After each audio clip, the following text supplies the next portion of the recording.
Okay, we are just blowing through this. Let's recap where we've been real fast. We talked about why coding is important. We talked about jobs. We talked about life skills, the kind of impact it's going to make on the community.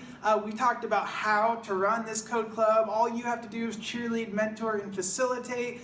You're probably getting more and more excited as we go. You're like, yes, I can do it. I can cheerlead. Finally, a coding program that I can run myself. And then at some point in this conversation, you may have already happened or it may happen in a moment, you're going to come to this realization. You're going to hit it like a brick wall and you're going to think, wait a second, I can cheerlead, I can mentor, I can facilitate, but what am I going to do when the kids get stuck? How am I going to get them unstuck when I don't know the answer to their problem? We've all been in that situation, or at least seen it portrayed on TV, where the kid goes to their dad and is like, hey, help me with my math homework, and the dad looks at it and he's like, oh, yeah, this stuff. Oh, I know how to do that, but he really doesn't know how to do it, right? So this is like what we're afraid of happening in our code clubs, where a kid comes to us with a question and we just don't know how to help them. That's a fair question. That's a fair concern for you to have. But fear not, okay? Fear not. We have developed a really easy way for you to help them overcome these obstacles and to solve these problems. How? You're going to get them to solve the problem for themselves. How do you do that?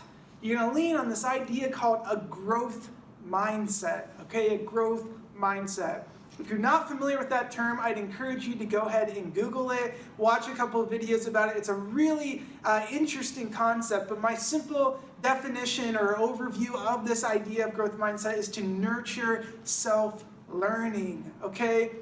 So we need to nurture self-learning in these kids so they can overcome their own obstacles. Now we're going to lead them through that process. We're going to give them some tools to help them get unstuck, but ultimately in Code Club, they're going to have to get themselves unstuck. In Code Club, there are no easy answers.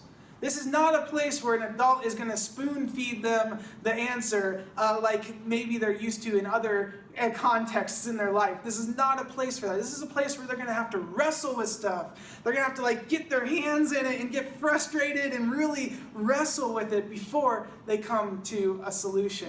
So we've developed a 3-step process, okay? A 3-step process that I want you to follow every single time somebody gets stuck in your code club. And if you do this, if you use this 3-step process, you will, number 1, get the kids unstuck. Number 2, you will instill a growth mindset in them. And number 3, you will run a code club without ever writing a line of code, at least if you don't want to, right? So I want you to imagine that you're in your code club right now and there's a girl over on the other side of the room and she raises her hand and your first thought is, oh no, she's got a question. I don't know the answer to her question. So you go over there and your heart's beating fast and then you ask her, hey, what's going on? How can I help? And she says, hey, I've got this JavaScript question or problem. Can you help me with it?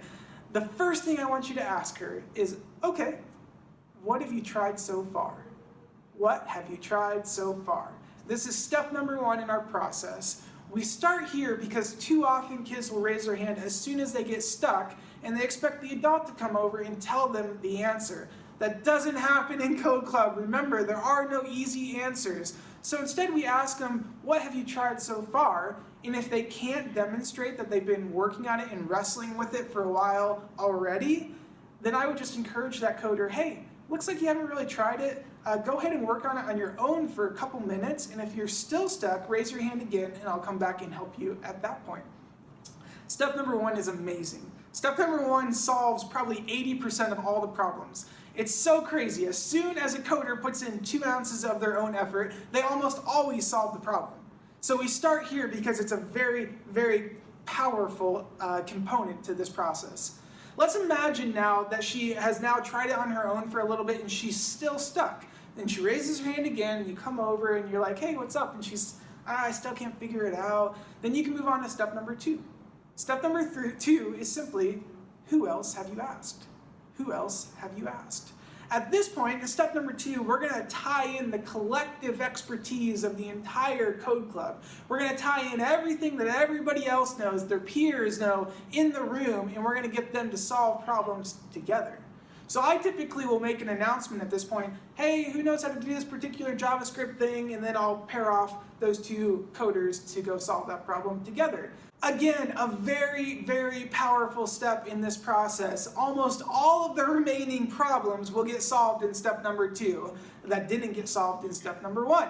But let's just imagine that step number 2 didn't solve the problem. At that point, you can go on to step number 3. Step number 3 is simply, okay, you're still stuck. Let's figure this out together. Let's figure this out together. Say it word for word if you want to. Let's figure this out together. This is your chance to model steps number 1 and steps number 2, okay? You don't hijack their mouse and keyboard and do it for them. You don't just tell them the answer at this step. This is your chance to sit down with them and say, let's read the instructions again.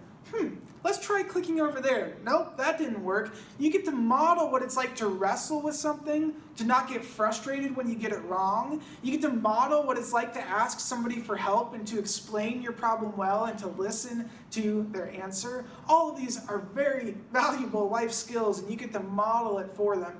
Eventually, the kids are going to outgrow you, and they're not going to need you anymore. They're going to get to a point where they say, wow, I asked the adult for help, and that was really a waste of time. They just led me through these things I could have done myself, and in the future, they'll begin to just do them themselves, and that is a huge win. So let's just recap those 3 steps again, because this is a really important part of our model. Step number 1, what have you tried so far? Step number 2, who else have you asked? Step number 3, let's figure this out together.